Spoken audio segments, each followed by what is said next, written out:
Greetings. Chook, you believe you can survive without me? As you say, do not keep me waiting. Onward. May the darkness protect you. If you're sure. Fine. I'll be here whenever you rediscover your taste in company.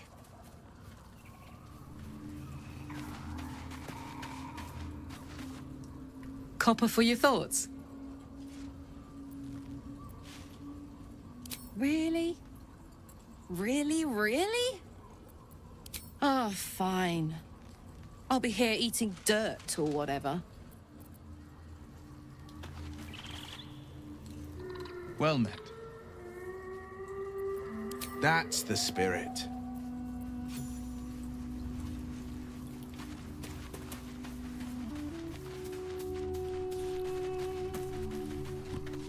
Well, hello. What can I do for you? Darling, I thought you'd never ask. Lead on.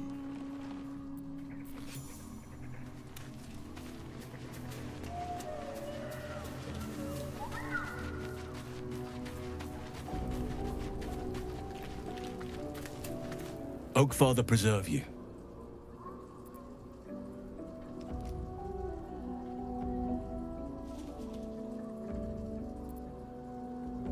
Only by reputation. She was present when we marched against Ketheric Thorm, but on the far end of the battle lines from where I fought. And in the chaos that ensued, well, our forces were scattered. I led some to safety, but never learned of her fate. I'm glad to hear she survived. Though in truth, I should not be surprised. She was always said to be formidable and cunning. I could have learned much from her, no doubt. There is much to admire, judging by the stories. I cannot help but wonder how she would have handled some of the challenges I faced as Archdruid. Defended the Grove, Korga, the Shadow Druids. At least now we can benefit from her presence, and perhaps work to a common goal.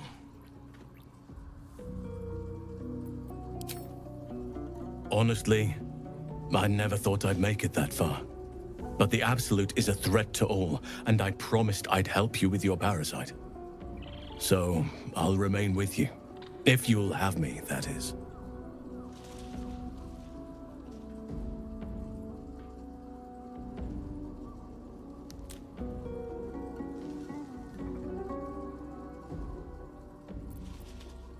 So do I. But one duty at a time.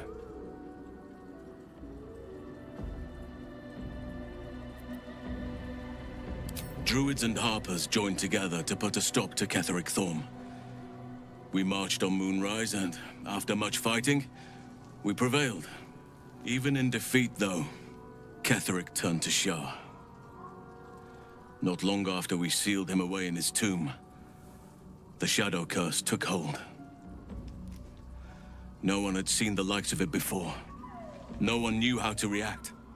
Then it started to claim all those within its reach. Those who had survived the battles now fell to the shadows, became part of the shadows. And worst of all, I lost contact with Thaniel. I wanted to try and find him, but we couldn't stay. We would have all succumbed. When the Archdruid of the Grove, my predecessor, was seized by the curse, I had to lead the survivors to safety. That was my first day as Archdruid. An inauspicious beginning.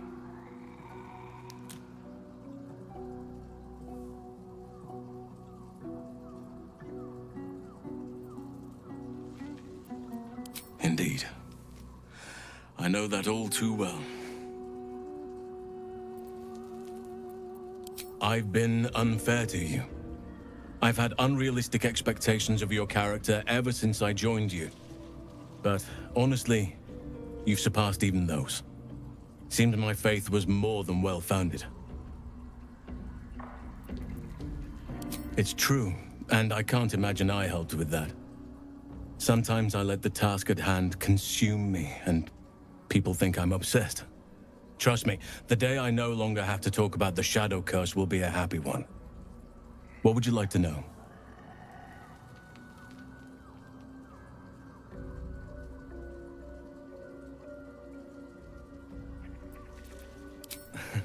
You're not a doppelganger, are you?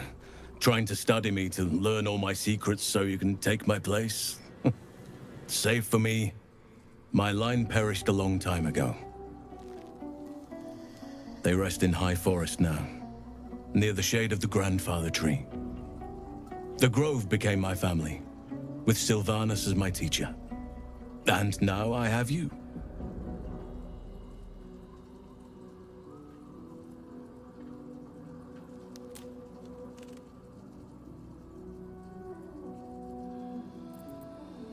I hope so.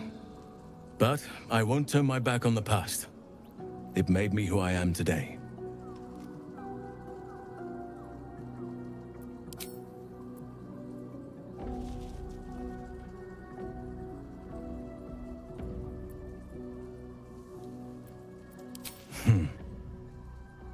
I had a friend when I was young, long ago.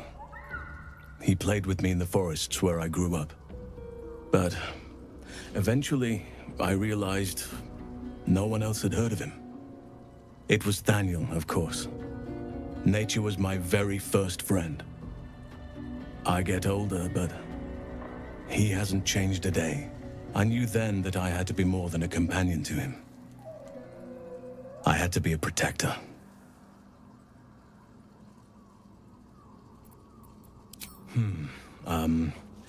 I suppose you wouldn't be shocked to learn I love animals and nature? I know. Well-trodden territory. Well then, let's see. I whittle in my spare time, and I've something of a sweet tooth. Although everyone's very amused when I say I like honey.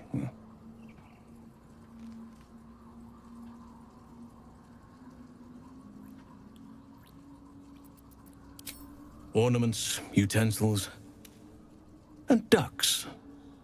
I like ducks.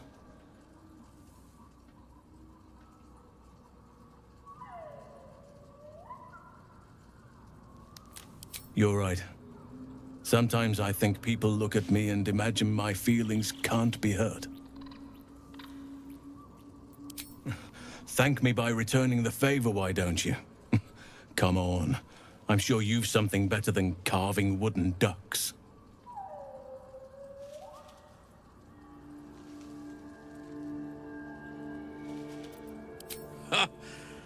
Talented from the beginning, then. Almost a surprise you didn't cast magic in the womb. I am? Trust me, it's been said. You show more restraint than most in avoiding the subject until now.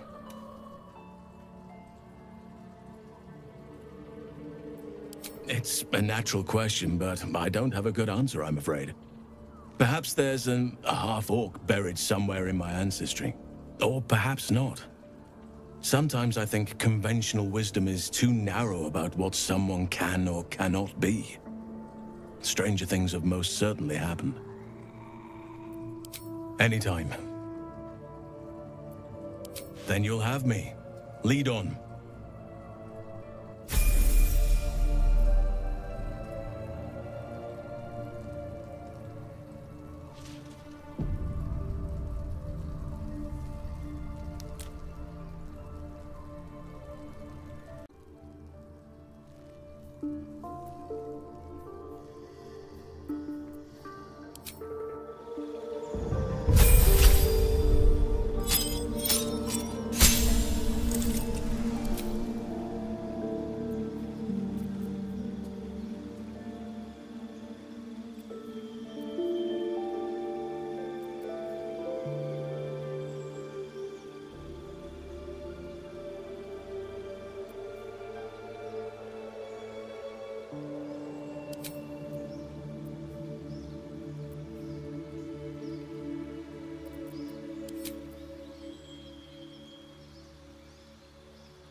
Certainly.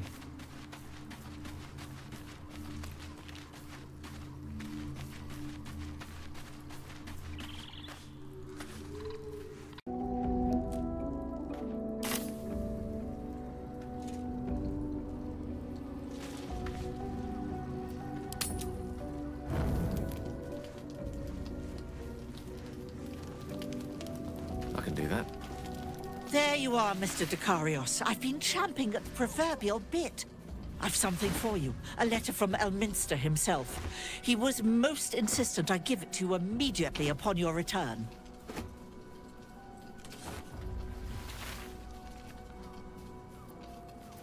The letter is written in Elminster's crabbed hand, and given his usual verbosity, is rather succinct. I see remaining optimistic is my duty. Especially when I'm not the one being asked to do the seemingly impossible. Think carefully. Exceedingly so. You know, Mistra, as do I. I was not born an old man. I am all too familiar with what it's like to have a goddess fill your heart with longing. If there is another way, I trust you can find it. It is not in your nature, or mine, to stop looking, to accept the first answer to any dilemma. Do what you can. Put that mind to work. Perhaps that should have been your mission right from the start. Reading between Elminster's cramped lines, you can draw only one conclusion. He thinks you should defy Mistra's instruction and refuse to use the orb. What is it, darling? You look rather pale.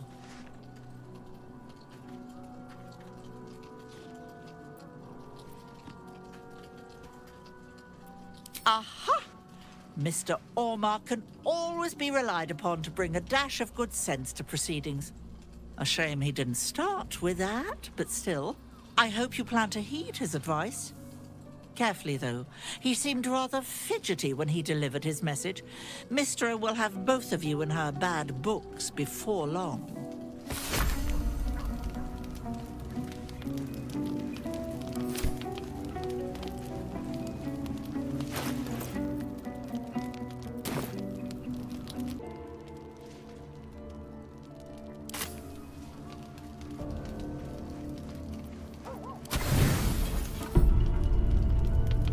The night is still, your heart feels quite the opposite. Elminster's letter has given you much to digest. Can it really be true? Does he believe Mistra's instruction is wrong?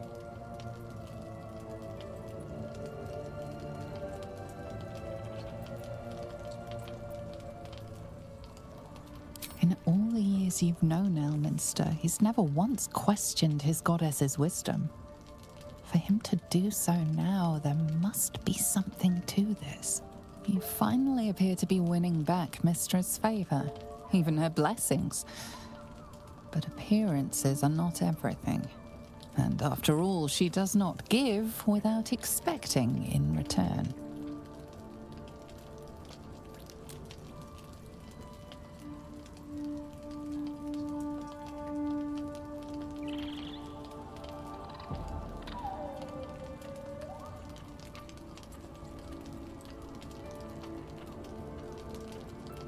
Perhaps these favors are intended to appease you, to make you hunger for the even greater reward she will bestow if you continue to obey.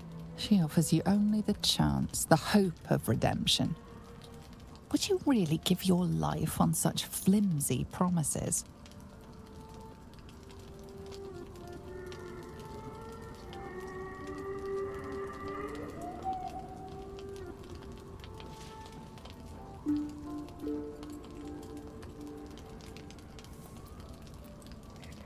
Mistra's conclusion is based on a flawed assumption. The orb cannot be the only means of destroying the Absolute, though she may think it the most convenient. What that alternative may be, you have yet to discover. But you will discover it, whether Mistra wants you to or not.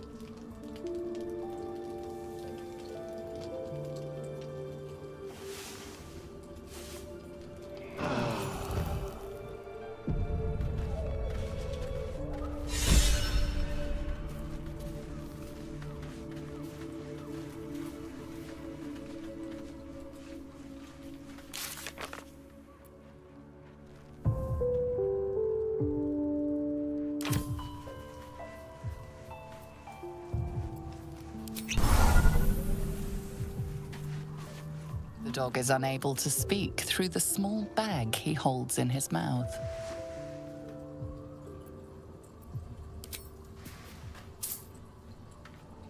I don't know. Maybe you can tell me. All I know is I thought of you when I saw it. Master. Friend. I stayed with him until I knew he was gone. I'll never forget him. But I'm glad to have met you.